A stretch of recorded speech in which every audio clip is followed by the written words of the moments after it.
diretso na po tayo dito sa inyo pong reaksyon. Dito nga po sa utos ng MMDA na ipagbawal po yung mga sales sa mga mall. Pero ang sinasabi din nila, pwede naman daw, wala lang daw announcement. May ganon, oo. Natawa tuloy ang aking partner dito. Hindi ba si Roberto may ganon? Pwede naman daw, wag lang daw i-announce. Oo, tama na. DJ, parang sinabi na rin ng MMDA na sige, palampasin na natin, wag na tayong magpasko. Kawawa na, para hindi maano ang traffic. Oo. Hindi naman yun ang solusyon na iban ang mga mall-wide sale. Mm-mm. Kawawa naman yung mga mamimili natin, Mm-mm. consumers na naghahanap na hindi bargain. Alam mo naman, Christmas eh. Lahat nagbibigayan, lahat nagsha-shopping. Mm-mm. O Opo. mali naman yung desisyon para lang sa traffic, no? Oo. Sir Roberto, hindi po nakonsulta ang inyo pong grupo dito po sa utos na ito ng MMDA. Pakiulit nga lang, medyo nag-chop ka ron. Oo. Sir Roberto, wala pong consultation na naganap bago po ito maipatupad? Well, wala this year. In the previous year, usually mga October, November pa lang, nagtatawag na sila para imbitahin lahat ng mga mall owners na members namin. Umuupo kami at nag-uusap-usap kami ng scheduling para hindi sabay-sabay. Kasi itong traffic problem sa EDSA lang naman eh. Mm-mm. There are over 20 malls along EDSA mula sa Mall of Asia hanggang sa Balintawak. So the solution should not be to ban, but kundi schedulein natin para hindi sabay-sabay. Oo, tama po yung sinabi ninyo kasi hindi din ito yung unang beses na nagpatupad ng ganitong klaseng utos ang MMDA. Noong 2019, may ganito rin silang kautusan. Pero sinasabi nyo nga po, during the previous years, nagkakaroon pa ng consultation sa inyo, ipinatatawag po itong mga miyembro, hindi lang naman din po kayo ang nandoon. Pero this year, medyo iba. Diniretso na nila na wala na munang sale. Anong Walang nangyari po? consultation na nangyari to our knowledge.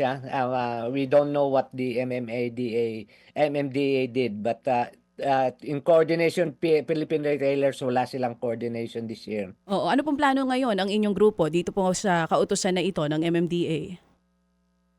Eh, yun na nga lang, sabi namin, upuan natin at gawan natin ng paraan. It's a traffic problem. It's Mm-mm. not an economic problem. Kawawa naman yung consumer, kawawa rin yung mga retailers na ito na nga lang yung time ng taon na makakabawi sila o kundi man maayos nila mga inventaryo nila para makabawi-bawi naman for the year's performance. So, let's solve this together.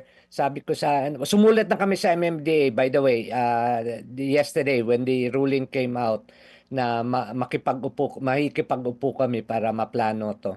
Kailan niyo po ipinadala yung sulat ninyo sa kanila? Yesterday, kahapon lang. Kasi Dali mo. nag-react lang kami doon sa kahapon.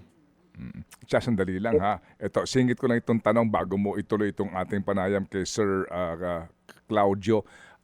When you say Philippine Retailers Association, retailers, sino-sino po kayo?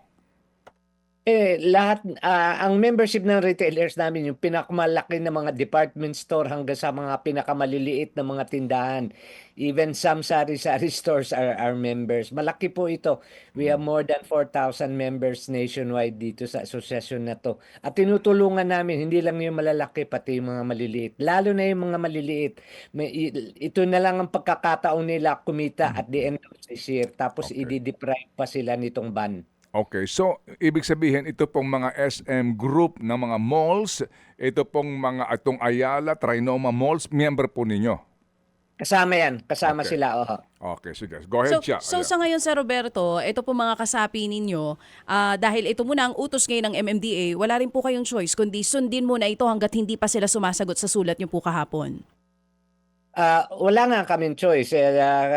Kung itutuloy nila as is ang imposition nila ng ban, we have given instruction to na sundin, wala kami magagawa. Pero kini-question namin itself yung this country is a free enterprise. Hindi mo naman pwede i-deprive. You cannot come up with an authority depriving our people of the benefits of having a mall-wide sale in this particular case.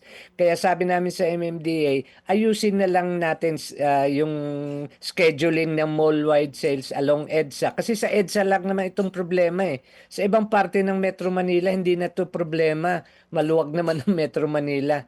So, EDSA lang. So, maybe tatlo-tatlo o apat-apat na magmo-mall wide sale na properly scheduled para hindi rin dikit-dikit para ang traffic masolusyonan.